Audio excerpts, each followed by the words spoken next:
Ayollarimizga bir narsa aytib bermoqchiman. Bir ayolda tug'ilgan kuni bo'lib, uyiga hamma dugonalarni mehmonga chaqiribdi. Bo'lib turadi shunaqa mehmondorchiliklar.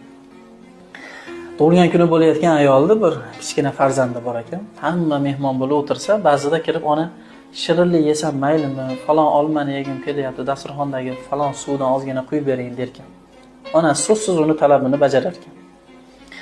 Biz qolib bolasiga e'tibor qilyapti deb ayrim ayollar malomat ham qilishib. Shu orada yana u farzandi kirib dasturxondagi olmani olayotib, idishni sindirib yuboribdi. O'tirgan ayollardan biri namuncha farzanding beodob bo'lsa, uni tarbiyalamaganmisan? Mehmonlar o'tirgan uyga hadeb kirib kelaveradimi?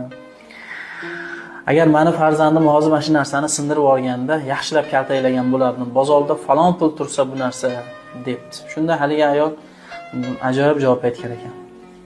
Dugonalar, sizlar meni uyimga bir yilda bir marta yoki oyda bir marta kelib ketadigan odamsizlar.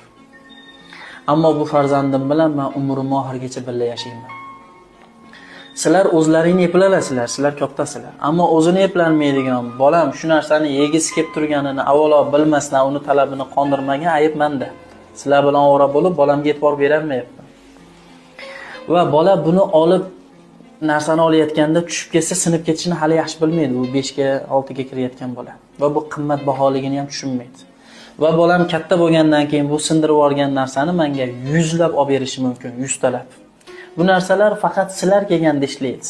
Bu narsa sinib ketib, yo'q bo'lib ketsa ham, bu siz ham kunimiz o'tib oladi. Ammo shu arzimagan narsa uchun bolani jazolashligim menga nisbatan nafratni uyg'otadi. Alamzada bo'lib tarbiyalanadi va katta bo'lgandan keyin xuddi shu alamzadaligini o'zimga qaytarish mumkin.